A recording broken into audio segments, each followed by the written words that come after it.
L'histoire jugera des élections dans le monde. Nous sommes mardi 18 septembre 2012. Il est présentement 8h. Vous êtes toujours à l'écoute de Radio Centre-Ville, 102,3 FM Radio Centre-Ville.com. Si vous nous écoutez en web diffusion, puisqu'il est possible de le faire directement sur le site de Radio Centre-Ville, ou encore si vous nous réécoutez dans les archives, puisque dès 9h, comme vous le savez, toutes les émissions de Radio Centre-Ville se retrouvent dans les archives, donc la nôtre évidemment dès 9h, qui va effacer celle qu'on a faite la semaine dernière. Donc si vous voulez par hasard écouter celle de la semaine dernière, vous avez encore un peu moins d'une heure pour le faire. À la recherche et réalisation et à l'animation, c'est François Roberge qui vous souhaite la bienvenue en plein cœur du Myland dans cette émission qui nous plonge au cœur des grands enjeux politiques. Et encore cette semaine, on reste au Québec et c'est le cas de le dire. Cette semaine, donc, pour un Québec lucide, vraiment, est-ce que l'ancien premier ministre Lucien Bouchard est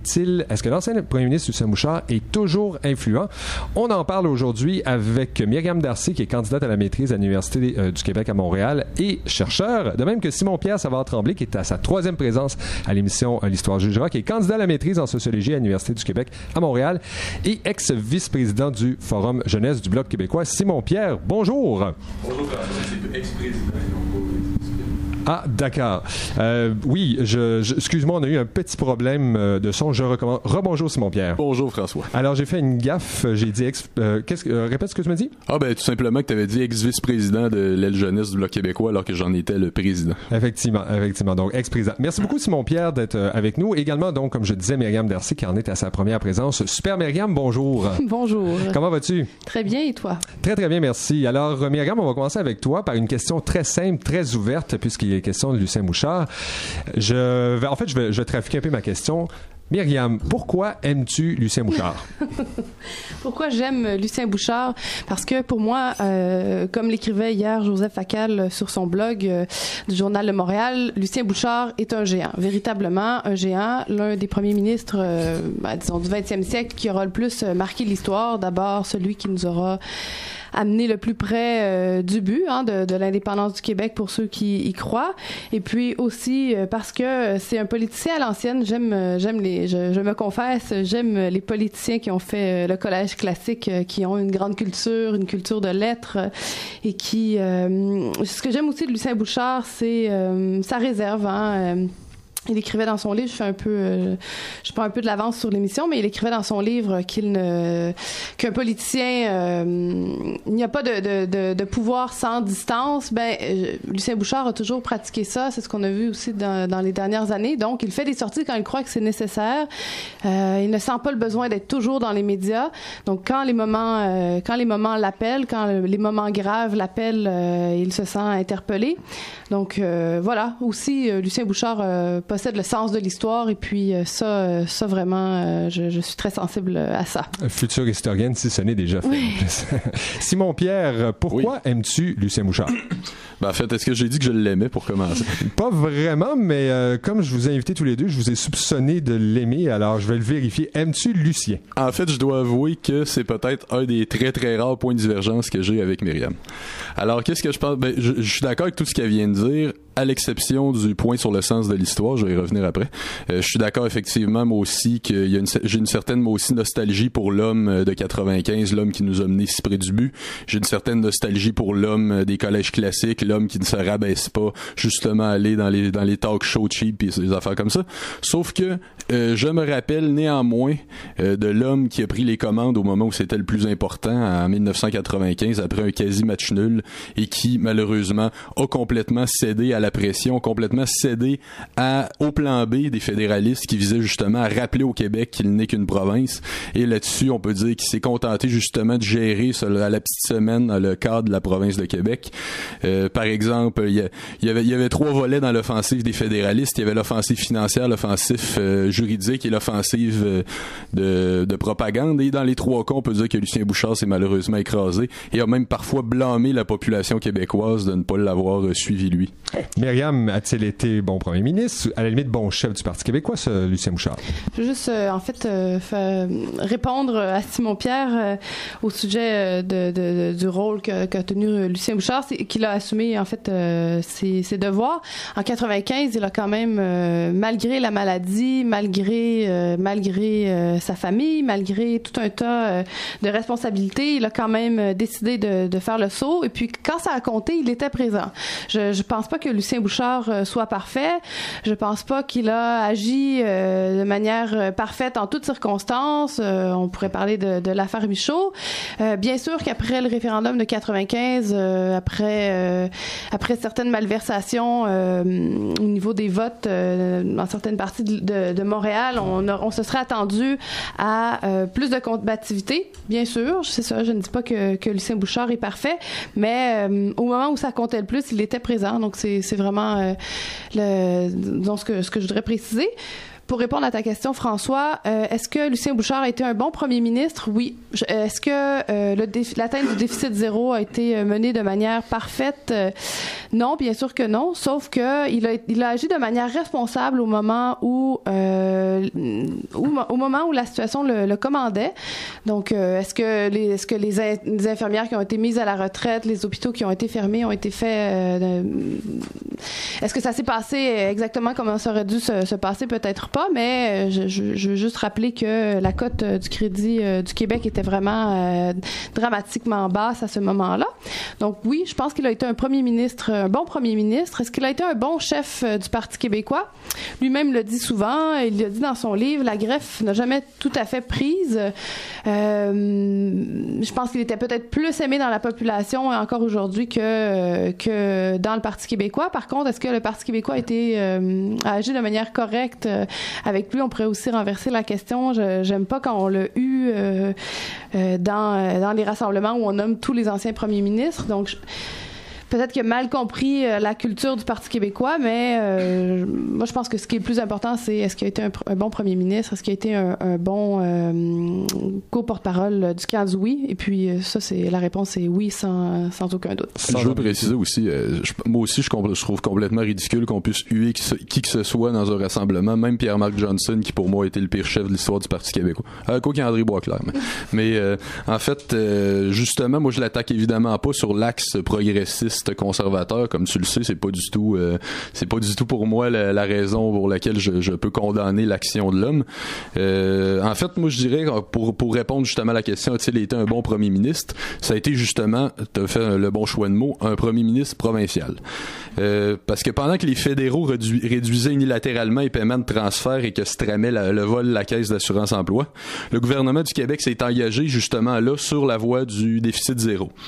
L'ambitieux justement appel au sacrifice, au dépassement final qu'on s'attendait que Bouchard utilise. On s'attendait qu'il utilise sa grande popularité pour relancer la mobilisation vers l'indépendance. Mais cet ambitieux appel au dépassement et au sacrifice, ça a été justement utilisé dans cet objectif-là. Puis on a vu justement qu'en plus évidemment de certains déficits qui ont été cachés lors des budgets officiels, l'atteinte du déficit zéro a été anéantie très rapidement par le tour de force budgétaire justement de Paul Martin à Ottawa, puis Ottawa s'est mis après ça à nager dans les surplus après ça. Quand Ottawa empiétait grossièrement dans le système d'éducation, le chef du PQ a salué les effets positifs des bourses du millénaire.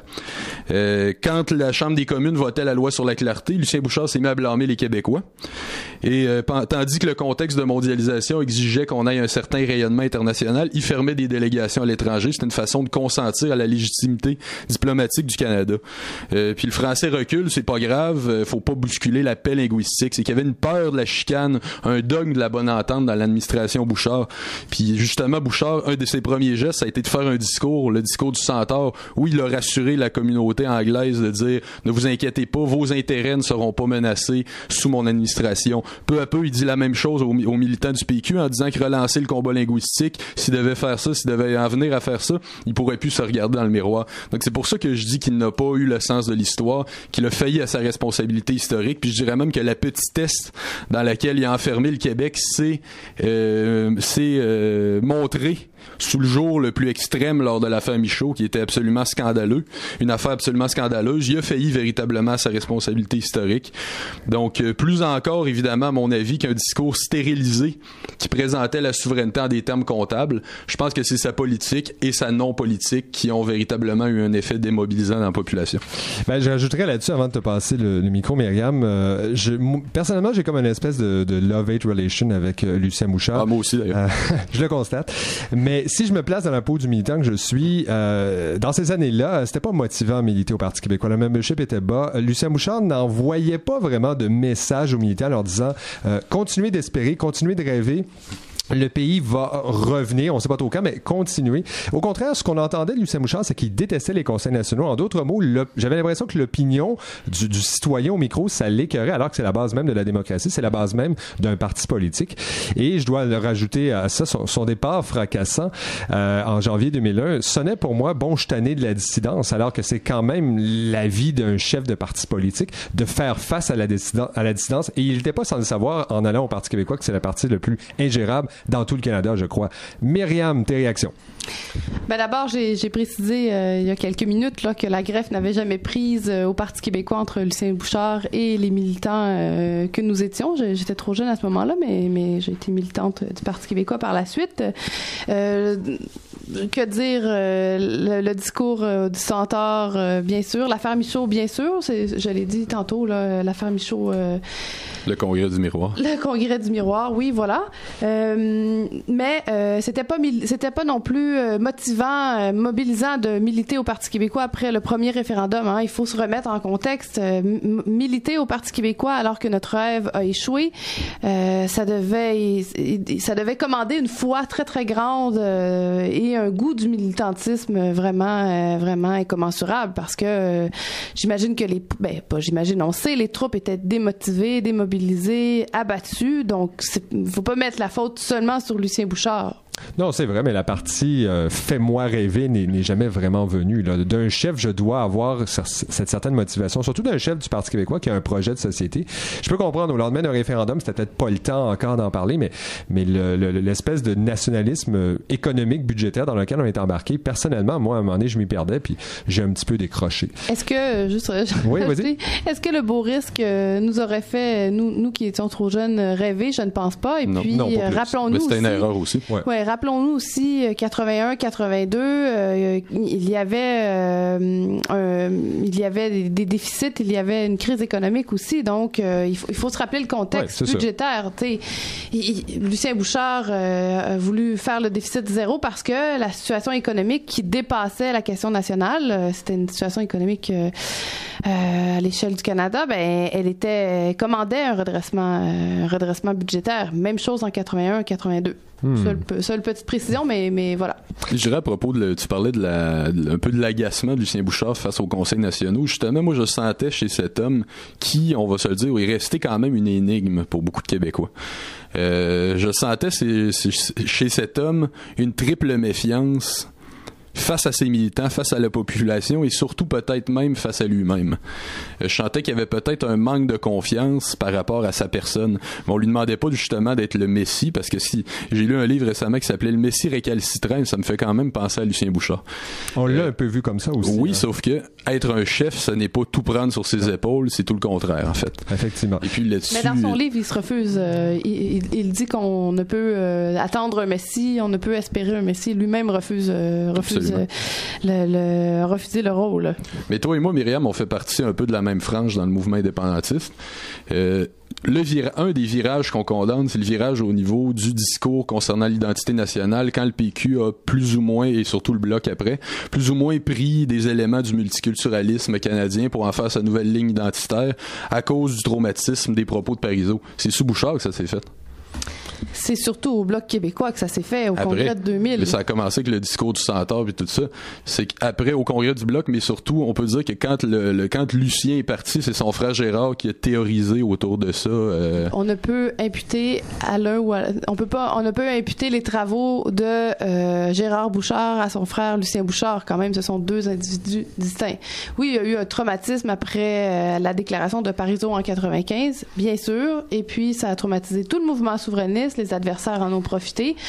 Il y avait aussi un certain discours en réaction bien sûr à cette déclaration. On peut pas imputer le virage idéologique seulement à Lucien Bouchard. Mais ce qui aurait été possible de tout simplement dire que Parizeau est allé trop loin sans nécessairement faire un virage à 180 degrés? Absolument. Je fais partie de ceux qui disent que ce n'étaient pas des propos corrects qu'un premier ministre doit tenir, mais ils n'étaient pas criminels, ces propos-là. Évidemment, les souverainistes ont fait du zèle, se sont auto-flagellés. Bien sûr, je me désole chaque jour de la réaction des souverainistes souverainiste à propos de ses paroles maladroites. Super, Myriam. Est-ce que, je reviens à la question de départ, semi-conclusion de la discussion qu'on a, est-ce que Lucien Bouchard, d'après toi, est encore influent? Ah oui, absolument. On n'a qu'à penser aux réactions à la sortie de son livre.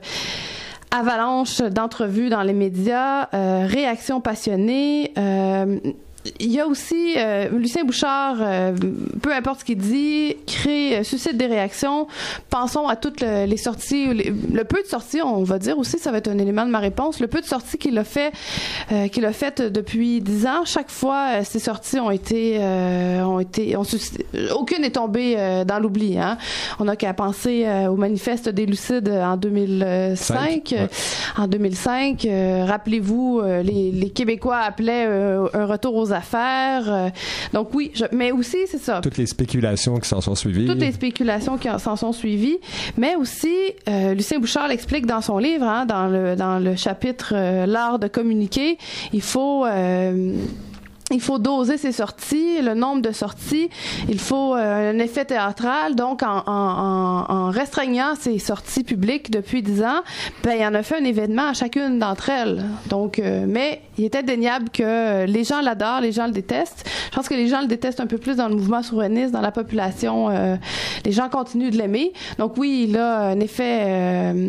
il a encore beaucoup d'effets. Il fait encore beaucoup d'effets aux Québécois. Simon-Pierre, Lucien Bouchard, l'homme de la situation ou pas?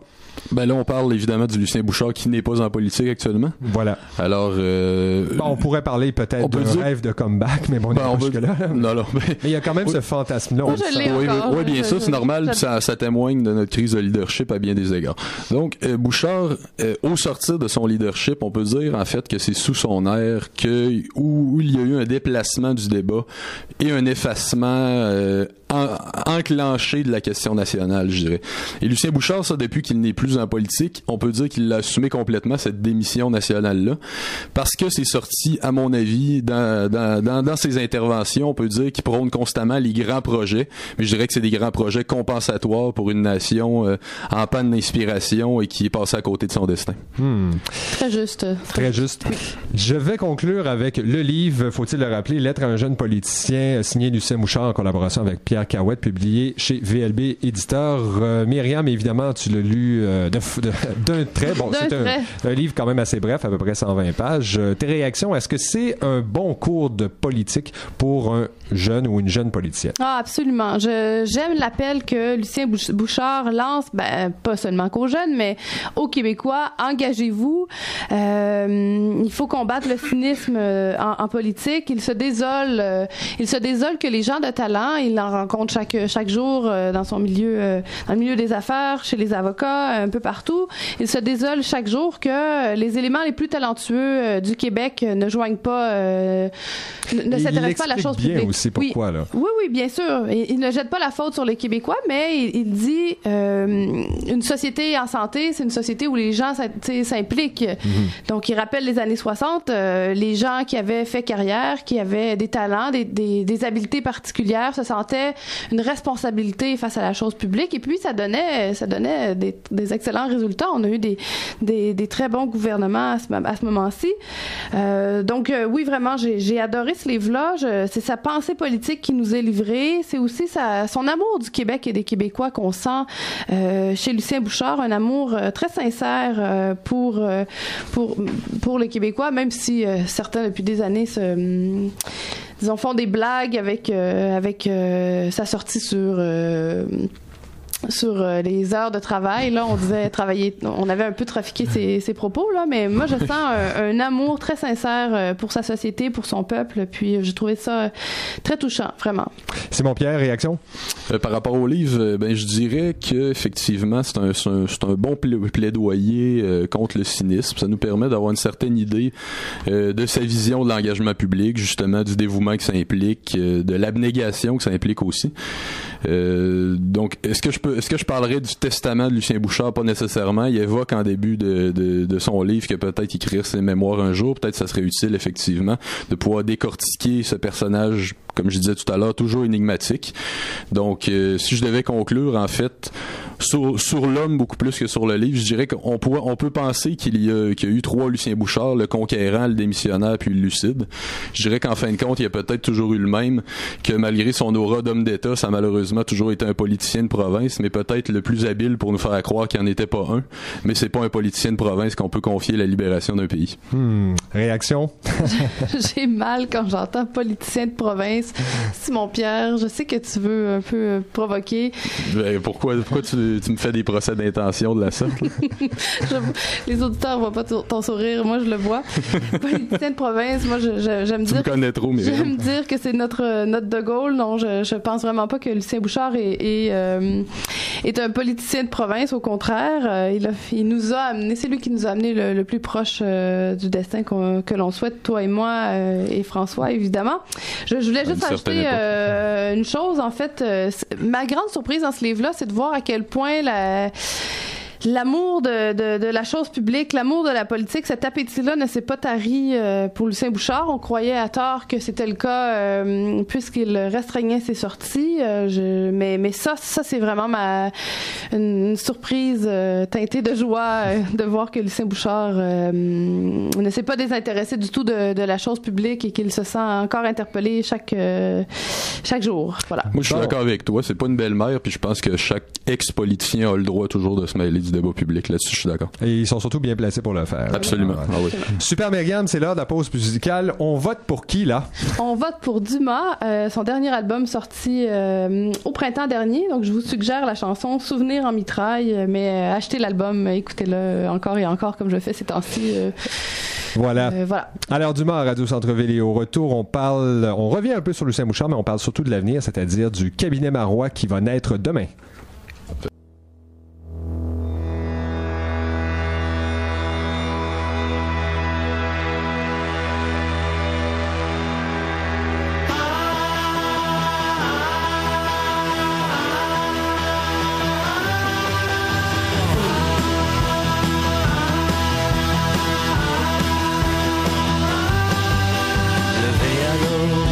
Les traits cirés, déjà crevés.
C'est Dumas qu'on vient d'entendre, la pièce Tes histoires, petite erreur encore une fois, mais qu'importe, c'était l'excellent album de Dumas qu'on vient tout juste d'entendre à Radio Centre-Ville. Vous êtes toujours au 102,3 FM, radiocentreville.com.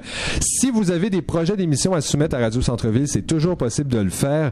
Direction radiocentreville.com, direction déclaration de principe, vous allez pouvoir vous mettre au diapason des tenants et aboutissants de Radio Centre-Ville pour être sûr, bien important de lire avant, de soumettre un projet pour être sûr que votre projet d'émission correspond bien à la philosophie de Radio Centre-Ville. Donc, tout est sur le site web ou encore passez nous voir 5212 Saint-Laurent, angle Fairmont, en plein cœur du Mont-Hélène, ou le bon vieux téléphone 514-495-2597. Et à ne pas manquer encore une fois cette semaine jusqu'à samedi, Cas public qui présente Duel du côté de l'Agora de la danse.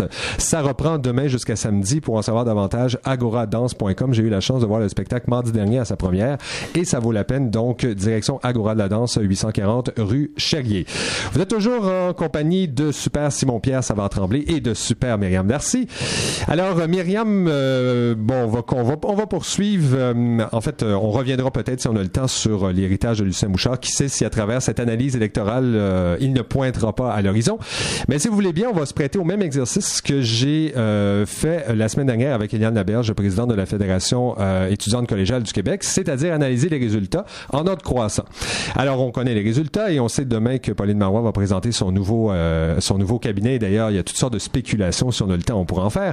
Mais commençons par le début. Ce qui est toujours très drôle dans les analyses politiques, les analyses journalistiques, c'est qu'on a déclaré finalement que le grand perdant de cette campagne, c'était la CAQ. Bon, il y avait beaucoup d'espoir du côté de la CAQ. 19 députés, c'est moins que les 41 de 2007. Mais quant à moi, le vrai perdant, c'est celui qui ne fait pas les séries, c'est-à-dire Option nationale. Alors, Jean-Martin Hossan a eu une idée louable de vouloir fonder un parti. Résultat, patate. Qu'est-ce que tu en penses, Myriam? Ben, disons, il y a beaucoup plus de conséquences aux résultats assez faibles de la CAQ plus que d'Option nationale. Hein. Option nationale n'est pas un très grand joueur sur l'échiquier politique. Et puis là, on peut encore plus le dire avec 0 élu. Donc, oui, le grand perdant, mais un grand perdant qui a fait beaucoup de mal au Parti québécois. C'est pas parce qu'il n'a pas fait élire de député qu'il n'a pas eu un effet. Hein. On n'a qu'à penser à la défaite de Jamila Benhabib dans Trois-Rivières. Il y a plein de comptes. Défait par 900 votes, oui. Option nationale 1000 votes. Donc voilà, on peut. Je pense pas qu'on peut associer tous les votes qui sont allés à Québec solidaire à des votes perdus pour le Parti québécois, mais pour Option nationale, on peut assez bien faire ce calcul-là. Donc moi, en fait, ce qui m'intéresse, ma question, c'est quel avenir pour ce parti sans ressources, sans assise institutionnelle. Il est encore tout jeune. Oui, encore tout jeune. Son chef, on voyait dans les médias quelques jours après la défaite, après en fait le scrutin, Jean-Martin Hossan se cherche un emploi. C'est dommage parce que je trouve vraiment que c'est un homme brillant, supérieurement intelligent, une formidable pédagogue. Chacune de ses entrevues me laisse toujours sans voix, je le trouve fort talentueux, mais force est de constater qu'il a fait beaucoup de mal au Parti québécois, et puis ça je trouve ça bien dommage parce que le résultat finalement c'est un gouvernement fragilisé qui ne pourra pas mettre en œuvre des politiques, des projets qui doivent tenir à cœur à Jean-Martin Hossan, mais on a vu sur les réseaux sociaux le lendemain de l'élection qu'on se félicitait chez Option nationale pour cette belle campagne et pour ce résultat. Donc, on était content que le Parti québécois ne soit pas majoritaire. Je trouve ça bien dommage. Simon-Pierre, pour Option nationale, game over ou pas? Sa chance, sa planche de salut, je dirais que c'est le fait que le gouvernement est minoritaire, bien sûr. Jean-Martin Hossan, qui est passé proche du but quand même, il y a le temps en un an et demi, 2 ans peut-être, avant que le gouvernement soit renversé, de faire des assemblées publiques dans son comté, de faire quelques sorties, de se faire connaître, etc. Game over, peut-être pas nécessairement. Est-ce que son élection aurait fait la différence? Absolument. Ça lui aurait garanti d'être au débat des chefs la prochaine fois. De un, et ensuite, qu'évidemment, s'il avait réussi à conserver sa circonscription en tant que chef d'Option nationale et non pas en tant que péquiste comme il l'était la dernière fois, c'est certain que ça aurait été un acteur incontournable. Puis je dois dire aussi que l'engouement des militants d'Option nationale pour cet homme-là, c'est quelque chose que j'ai rarement vu quand même en politique. J'ai pas vécu justement les années, on va utiliser un exemple qu'on a abordé, j'ai pas vécu les années Bouchard, j'ai pas vécu les années Lévesque. Donc voir un peu l'engouement peut-être presque même religieux parfois de certains partisans d'Option nationale envers cet homme-là, je dois avouer qu'il y a une partie de moi que ça impressionne quand même. Oui, peu de candidats intéressants, mais des militants assez, je soulignerais. Il y avait des candidats, Catherine Dorion, qui est une très bonne candidate. Denis Monnière, mais donc peu de candidats intéressants, mais des militants fort engagés, des jeunes, des gens allumés. Vraiment, ça a été autant pour toi que pour moi, Simon-Pierre, une surprise là de voir. Donc je pense pas que le parti va mourir parce que je pense que leurs militants sont très motivés vraiment, mais quand même on peut se questionner sur l'avenir de ce parti. Puis il y a quelque chose que je comprends pas aussi. Quand on fait une scission du PQ pour dire sous prétexte que le PQ manquerait de clarté et de pureté indépendantiste, qu'est-ce qu'on fait à s'unir avec Québec solidaire, à faire une alliance électorale? Je trouve ça tellement contradictoire. Il y a quelque chose les gens l'ont pas remarqué, mais on dirait en tout cas on en reparlera quand on reparlera de Québec solidaire là, mais je trouve qu'en tout cas il y a une naïveté ambiante autour de ce parti-là. Oui, l'indépendance, priorité numéro 17 à Québec solidaire. Et seulement plusieurs mois après la fondation du parti d'ailleurs. Effectivement. C'est nécessaire mais pas nécessairement. Et voilà. Et d'ailleurs, ça passe peut-être par Jack Layton aussi, selon un des deux co-porte-parole. Et d'ailleurs, j'expliquais, je faisais un petit cours rapide de politique à une Française en lui disant, c'est un peu comme si Jean-Luc Mélenchon appelait à voter UMP au deuxième tour. Hein. Tu dis, voyons, normalement, tu devrais, logiquement, même si t'es pas tout à fait content, appuyer le PS. Logiquement, t'es dans le même spectre. Mais bon, l'histoire jugera, c'est le cas de le dire. Parlons de Québec solidaire. Québec solidaire, quand on regarde l'évolution, je me plaisais un peu à faire une comparaison. En 6 ans, 3 élections, 0, 1, 2. Alors que si on compare le Parti québécois en 6 ans de 70 à 76, 7, 6 et la majorité. Myriam, je sais que Québec solidaire et toi, c'est très rarement au même party. Mais bref, tes réactions sur la campagne de Québec solidaire. J'adore parler de Québec solidaire. J'adore dire à quel point... Oui, là-dessus, on s'entend bien. J'adore dire à quel point je n'adhère à aucune des priorités de ce parti. On se gargarise, hein? On va se gargariser. Voyons, la souveraineté. Ah non, c'est vrai, c'est pas une priorité. Quoi qu'en a dit Françoise David au débat des chefs. Elle savait qu'elle a l'électorat visé. Hein? Oui, voilà. C'est pas pour rien que Legault et Charest l'ont vanté comme ça après le débat. Oui, donc 2 députés, on va se péter les bretelles allègrement. Grande victoire, hein, alors qu'il reste 123 autres circonscriptions à gagner et qu'on ne les gagnera probablement jamais en dehors de la ligne orange à Montréal.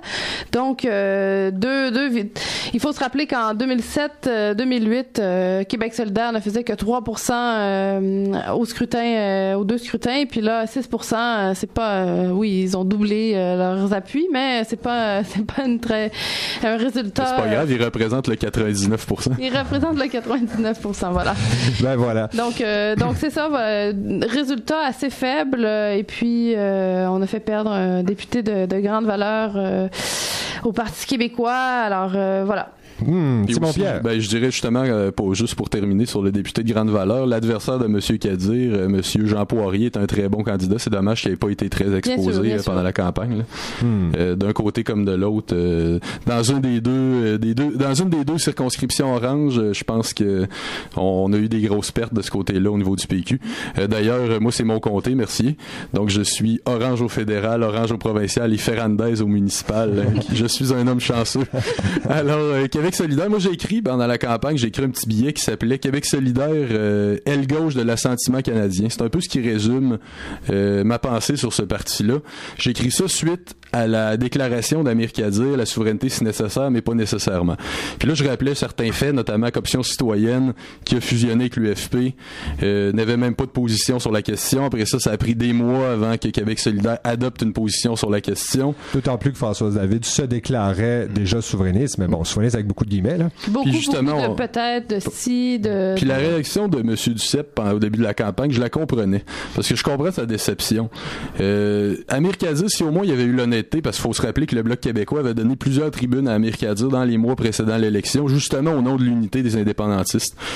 Si M. Kadir avait eu l'honnêteté de dire notre priorité c'est le projet de société, donc la gauche, peu importe dans quel pays, on le fait, puis qu'il avait justement dit on appuie clairement le NPD, ça aurait déjà été plus honorable. Cependant, la manière qu'il s'est pris dans une espèce de double discours, c'est un appui larvé au NPD, mais néanmoins clair, mais tout de même indirect et non officiel, parce que encore là, en début de campagne, il s'est excusé d'avoir appuyé le NPD. En fait, il s'est pas excusé, il s'est défendu de l'avoir fait. Il nous disait, c'est pas vrai, j'ai dû voter pour des progressistes. C'est vrai que c'était sa première sortie, il avait dit voter pour des progressistes pour battre les conservateurs, mais la plupart des exemples qu'il nommait, c'était des candidats du NPD. Il appelait notamment à faire battre Bernard Bigra par Alexandre Boulris, notamment. Après ça, il fait le tour du Québec, il s'en va au Saguenay, notamment, il appuie tous les candidats du NPD. Il appuie lui-même le NPD dans son comté, puis après ça, il verse des larmes de crocodile sur la défaite de M. Duceppe, cet homme ô combien inspirant. Je me souviens de l'avoir vu en discours dire que Gilles Duceppe est un homme inspirant, mais certainement pas aussi inspirant qu'Hélène Laverdière, celle qui l'a battu parce qu'il a voté pour elle. Enfin bon. Alors c'est pour ça que je trouve que il y a un certain double discours, mais il y avait certainement un calcul chez Amir Kadir qui consistait aussi à marginaliser le Bloc, parce que marginaliser le Bloc, c'était transformer le débat et faire de la question nationale une donnée parmi d'autres, une donnée marginale, et également, évidemment, d'éliminer les alliés du Parti québécois pour mettre de ses alliés à lui. D'ailleurs, dans la partielle, dans le comté de Bonaventure, c'était une employée du NPD qui était candidate pour Québec solidaire il y a un an environ. Sur ce, passons à l'autre joueur, le troisième joueur, la CAQ, qui est né il y a moins d'un an. Une petite mention aussi. T'es parti, toi, sur QS. Tu vas faire une émission là-dessus. Ah oui, il y en aurait à dire. Si tu veux organiser ça, la balle est dans ton camp. Alors, Amir Kadir, quelqu'un, disons, qui a déjà qualifié le français de langue de l'oppresseur, je me demande un peu comment ça peut pogner autant que ça à Montréal. Mais bon, c'est une parenthèse, je te laisse continuer sur la CAQ. Voilà, merci beaucoup, Simon. Puis effectivement, je vais trouver probablement des militants de QS et on fera un débat, ça serait très, très enrichissant, je le crois. Passons en troisième position, on a l'air de livrer un palmarès musical. En troisième position, la CAQ, qui, est le nouvel ADQ, c'est discutable, c'est quand même des députés de l'ADQ qui ont changé de camp, il est allé chercher des nouvelles figures. L'ADQ qui avait fait 41 en 2007, passé à 7 ou 6 en 2008 et qui remonte à 19. Mais bref, pour François Legault, ça semble être une déception. Il attendait beaucoup de sa nouvelle formation et peut-être qu'il va, et même que pendant un certain temps dans les sondages, il était deuxième. Moi, j'y croyais pas parce que les libéraux sont pas battus aussi facilement. On va en parler tout de suite après. Bref, Myriam Darcy, la CAQ, tes réactions? Je trouve que la CAQ, la Coalition Avenir Québec, a fait une excellente campagne, mis à part la valse hésitation sur la question nationale que j'ai trouvée assez ordinaire. C'était plus juste une hésitation. Oui, bien sûr, c'est ça. J'ai trouvé que la CAQ a fait vraiment une belle campagne, une campagne efficace, en fait, des idées fortes, martelées chaque jour. On se souvient, allègement des structures bureaucratiques comme les commissions scolaires, faire le ménage. Ils ont damé le pion au Parti québécois sur la question de la corruption, retour à une école plus traditionnelle. On voulait augmenter les heures de cours. Donc, une économie de propriétaires. Ces idées-là ont été martelées chaque jour et ce sont aussi, elles ont rejoint les Québécois. Les Québécois, j'imagine, si on posait la question à un Québécois, on faisait un vox pop dans la rue, quelles étaient les idées maîtresses de la campagne électorale? Je pense qu'on nommerait, en substance, on nommerait surtout les idées de la CAQ. Donc, campagne assez efficace. Je m'explique assez mal le résultat de l'élection. Ils n'ont pas fait le plein des votes des communautés culturelles ni de la communauté anglophone. Ça c'est une semi-surprise, là. Je pensais que le vote des libéraux allait s'effondrer un peu plus, qu'il y aurait un transfert de vote vers la CAQ. Ça, j'étais assez surprise de constater que non. Aussi, on va le dire, un appui des médias, ou en tout cas une grande place laissée aux idées de la CAQ et de la campagne de la CAQ. On sentait, en regardant les bulletins de nouvelles, toutes chaînes confondues, que la CAQ avait le vent dans les voiles. Donc, assez surprise du résultat finalement assez faible de la CAQ, là, qui n'a pas réussi à s'imposer comme une solution de rechange. Mais quand même, je trouve qu'ils ont fait une bonne campagne, malgré quelques bévues, là. Voilà. Simon Pierre. Oui. Alors, la CAQ, tout à l'heure, on parlait du NPD. C'est un bon exemple, justement, pour parler de l'appétit très, très fort. J'ai hâte d'avoir le lien, là. NPD-CAQ, là. Le lien est très, très simple. Notamment, d'ailleurs, que les deux partis étaient en tête à peu près en même temps dans les sondages à ce moment-là, au moment où la vague orange a commencé, là, justement. D'ailleurs, il y a une étude il y a plusieurs années qui montrait que les électeurs des KISS étaient portés à voter NPD avant tout, au fédéral. Ça peut sembler surprenant, mais le lien est très clair. C'est qu'il y a un appétit vorace pour le changement au Québec, peu importe quel changement. La CAQ, je dirais, d'une certaine façon, a pas pu faire comme le NPD parce que quand on vote au provincial, on le fait avec moins de légèreté qu'on le fait au fédéral parce qu'on y voit justement davantage notre État national. La CAQ a quand même fait, quand Myriam dit le résultat de l'élection me surprend, attention, là, c'est quand même quelques milliers de votes de différence à peine avec le PQ. La CAQ aurait fait 1 point de pourcentage au niveau national de plus que de nombreux comtés viraient de bord. C'est ce que je veux dire. Ils ont fait. Oui, ça, c'est la carte électorale, mais aussi les circonstances géographiques du vote de la CAQ qui est essentiellement concentré dans le 4-5-0, ton patelin, dans la ville de Québec et à Chaudière-Appalaches, notamment, principalement. Quand même, Gaëtan Barrette n'a pas réussi à se faire élire. Ça, j'étais pas triste. Moi non plus. C'est que l'engouement n'était pas si fort que ça. C'est ce que au final, on le pensait, mais finalement, on finit troisième. En fait, la CAQ, longtemps, on l'a vu, a refusé toutes les étiquettes. Ils disaient ni gauche, ni droite, ni lucide, ni solidaire, ni souverainiste, ni fédéraliste. Bon, jusqu'à un certain point, on peut comprendre l'idée de dire on fait une coalition, on met de côté la question nationale un temps, on règle les problèmes immédiats. À mon avis, c'est un raisonnement frauduleux parce que le nationalisme de province, ça peut pas fonctionner, à mon avis, à cause des limites, là, des limites imposées par le cadre fédéral. Sauf qu'en tout cas, on peut dire que c'est une ligne qui se tient. Sauf qu'à la longue, rejeter toutes les étiquettes, on a vu que ça lui a nui. Puis là, en début de campagne, il s'en va clairement dire, justement, ça a été un début de campagne où il n'a pas eu peur de s'aligner. Alignement fédéraliste pour commencer, où il a annoncé l'appui de Robert Liebman, s'ajoutant au sympathique Bill Johnson qui l'avait appuyé également quelques mois avant. Il a commencé avec ça donc, et par la suite a clairement, disons, récupéré un certain conservatisme, il faut le dire. Devant Charest, il prônait un certain nationalisme modéré, même si devant Pauline, il parlait des caribous. Là. On peut dire que d'une certaine façon, au niveau de réhabiliter le goût de l'effort, réhabiliter le travail, réhabiliter les valeurs. Il y avait aussi une ligne qui était pas si pire en matière d'éducation. On peut dire qu'il a récupéré un certain conservatisme, puis que c'est l'alignement clair qu'il a fait, notamment quand il accusait Pauline Marois d'avoir les mains liées avec les syndicats. On peut dire que c'est véritablement un positionnement qu'ils ont fait. Maintenant, comme je viens de le dire, sa principale faiblesse, il y a maintenant un point de vue économique et social clair. Maintenant, a-t-il un point de vue identitaire? On le verra. Je pense que la meilleure chose qu'on va pouvoir voir, c'est justement quand la charte de la laïcité, la citoyenneté québécoise et la nouvelle loi 101 vont être soumises à l'Assemblée nationale. On va voir si François Legault veut contenter le 4-5-0 ou s'il veut contenter Bill Johnson et Robert Liebman. Voilà. Maintenant, passons en deuxième position, médaille d'argent, le Parti libéral qui termine avec 50 députés, qui est quand même pas une défaite déshonorante. Jean Charest, exit Jean Charest, plus de 3 ministres, notamment Pierre Gobeil, Alain Paquet.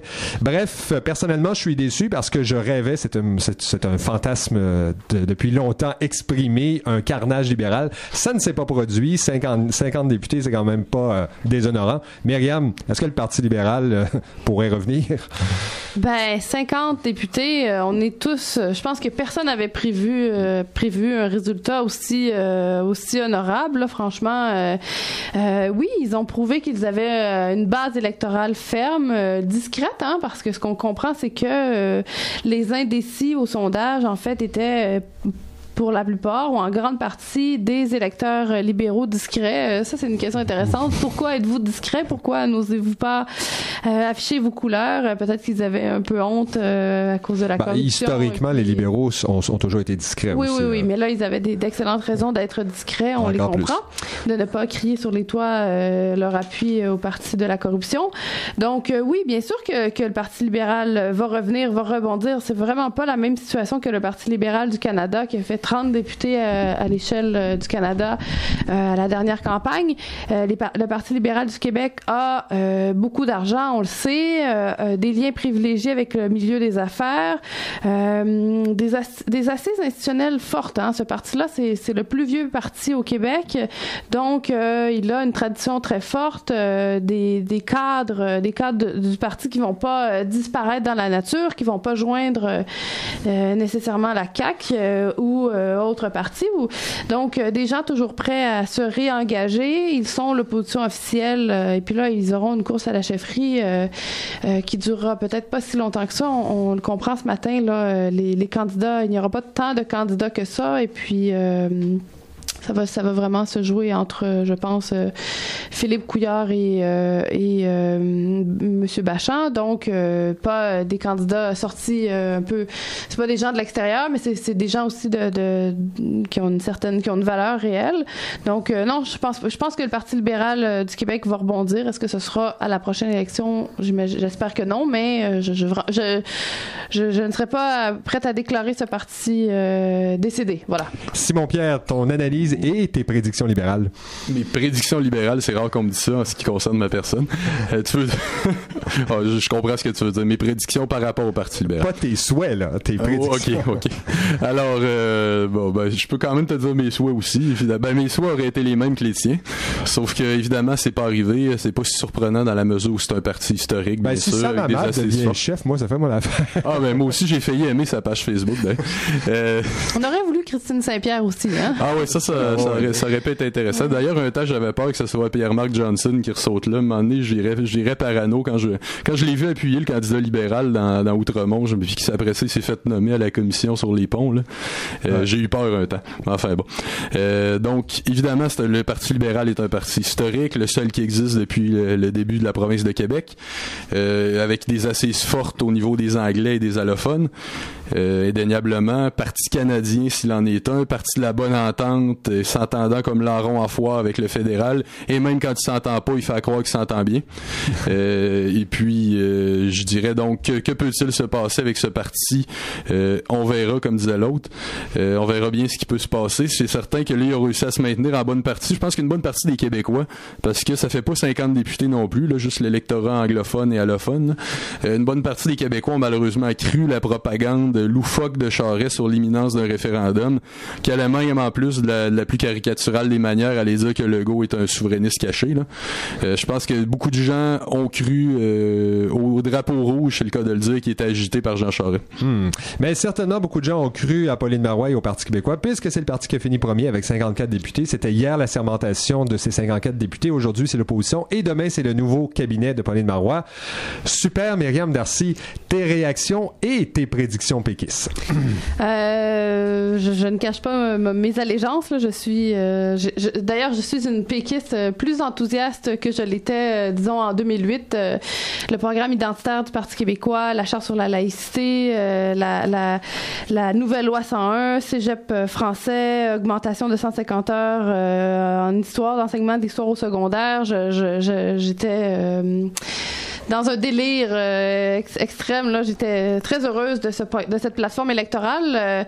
Donc, beau programme identitaire, belle plateforme, mais mal vendu durant la campagne. En fait, ce sont plus les adversaires qui ont parlé du programme identitaire du Parti québécois plus que le Parti québécois. Une campagne un peu échevelée, plusieurs bourdes, Madame Marois qui n'entend pas bien la question, un débat des chefs plutôt avec quelques gaffes, mais quand même le Parti québécois a remporté la victoire, puis c'est ce qui compte aujourd'hui. J'ai bien hâte de voir le cabinet de demain. On peut faire des prédictions, là, mais en fait, ce que je pourrais dire, saluer, c'est le courage de Mme Marois.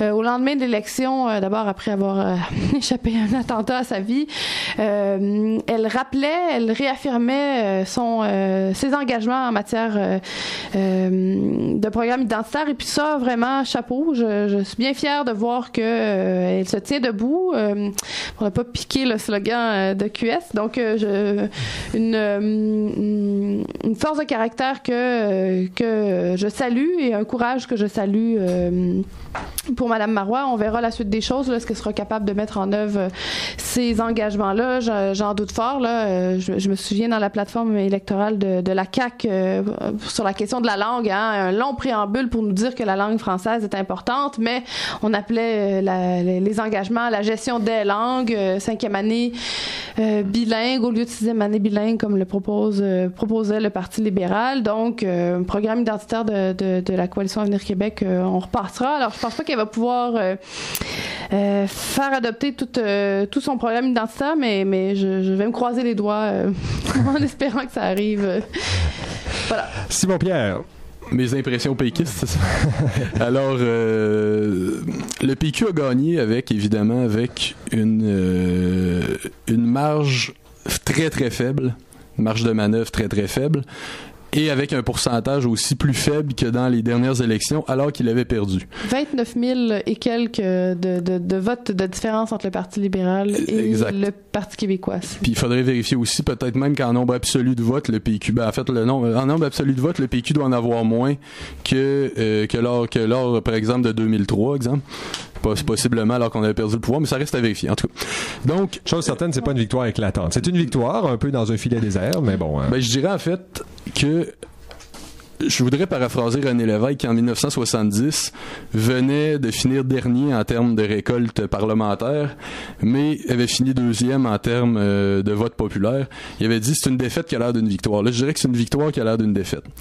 Première victoire morale du Parti québécois. Je déteste cette expression quand on parle du référendum de 95, mais là on peut dire à la blague première victoire morale du Parti québécois. On peut dire ça. Alors, Pauline Marois, quand elle est arrivée, c'était après la catastrophe Boisclair qui avait complètement échappé sur tous les plans. Là. Pauline Marois promet 3 choses. Elle dit « Je vais rompre avec l'imminence du grand soir ». Elle dit « Je vais ramener une défense accrue de l'identitaire ». Et je vais renouveler la social-démocratie pour qu'on parle plus seulement de créer la richesse, mais aussi la partager. Sur ce dernier point, on peut dire que c'est le point sur lequel ça a été le moins satisfaisant. C'était enclenché déjà pour être le cas. Il y avait un colloque sur le développement économique où il en avait profité pour expulser les spéculibres. C'était sur une bonne voie sur ce plan-là, mais quand Mme Marois était très menacée, notamment par Gilles Duceppe et autres pendant son année infernale, elle a ramené justement pour contenter sa base militante une défense du vieux modèle québécois interventionniste étatique. L'avantage peut-être, je dirais, dans son malheur, du fait d'être un gouvernement minoritaire faible et non pas d'être, disons, minoritaire mais à 60 députés, quelque chose comme ça, c'est qu'elle ne sera pas obligée de composer avec Québec solidaire, qu'elle va devoir composer avec la CAQ, puis peut-être justement se recentrer sur ce point-là. C'est ce qu'elle annonçait ce matin, d'ailleurs, dans les journaux, on pouvait lire qu'elle pigera dans les programmes des autres partis là, pour tenter de se maintenir en poste, ce qui est une bonne nouvelle. Au niveau de la défense identitaire, qui était son autre promesse majeure, c'est sur ce plan-là que ça a été le plus satisfaisant. Évidemment, ça restait toujours malgré tout dans les paramètres du politiquement correct. Là. Elle n'a pas eu le courage, par exemple, d'aller jusqu'à demander le retrait du cours éthique et culture religieuse, toutes sortes d'exemples comme ça. Sauf que la Charte de la laïcité, la citoyenneté québécoise, la nouvelle loi 101, ce sont des véritables actes d'État qui vont créer une dynamique de mobilisation, qui vont remettre le Québec en mouvement, puis qui en plus va forcer les autres partis à se positionner en fonction de ça. Maintenant, en ce qui concerne l'idée de rompre avec le Grand Soir, je dirais que ça a été partiellement fait, dans la mesure où, évidemment, le référendum d'initiative populaire, qui est un joujou qui est un peu donné aux militants, elle avait elle-même pas l'air de le comprendre tout à fait. En ce qui concerne ça, évidemment, la gouvernance souverainiste, je pense que le principe est bon. L'idée de gouverner en souverainiste, de relancer le Québec comme ça, mais qui manque de contenu. Mais ça va rester aux péquistes de le définir par la suite. Les rapatriements de pouvoir, on va voir si véritablement ça peut relancer l'appétit pour la souveraineté. On verra bien. Il nous reste 1 minute, oui. Je t'invite à conclure. OK, il faut que je conclue. Alors, évidemment, une campagne pleine de contradictions et de cafouillages et d'erreurs, sauf que l'important, c'est qu'elle ne doit pas, dans tous les cas, se laisser abattre par le résultat. Elle ne doit pas le prendre pour acquis, évidemment, parce que c'est un résultat de défaite en tant que tel, mais elle doit quand même y voir sa légitimité morale d'agir, comme Stephen Harper l'a fait au début. Il est arrivé avec un gouvernement minoritaire très faible, ça l'a pas empêché d'y aller avec des positions fermes, claires et concises, et puis forçant évidemment l'opposition à se définir en fonction de ça. Maintenant, pour une analyse complète de l'élection, je sors justement un texte dans le prochain numéro de l'Action nationale qui va s'appeler « Une victoire qui a l'air d'une défaite ». Simon-Pierre Savard-Tremblay, candidat à la maîtrise en sociologie à l'Université du Québec à Montréal et ex-président du Forum jeunesse du Bloc québécois. Merci beaucoup d'avoir participé à l'émission. Merci à toi pour ton invitation, François. Ça m'a fait bien plaisir. Ben, moi de même, mais je te promets que je te réinvite pour un débat sur l'avenir de Québec solidaire. Oh, que ça va me faire plaisir. Myriam Darcy, candidate à la maîtrise à l'Université du Québec à Montréal et chercheur passionné d'histoire, passionné de politique. Merci beaucoup, Super Myriam, d'avoir été avec nous. Merci, ça m'a bien fait plaisir. Ça m'a fait un grand plaisir et j'espère que tu vas revenir si l'occasion se présente. Absolument.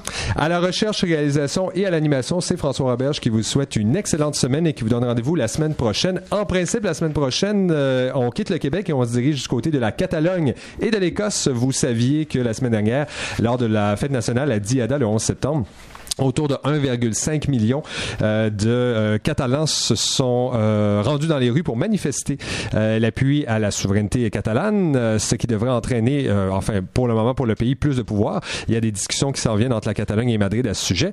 Et ce samedi, c'est peut-être pas su, mais ce samedi, grosse manifestation, si tout va bien, à Édimbourg en faveur de l'indépendance écossaise. Vous savez qu'en octobre 2014, si la tendance se maintient, le Scottish National Party, qui est au pouvoir, présente un référendum sur l'avenir de l'Écosse, donc sur l'indépendance. Donc, c'est à suivre.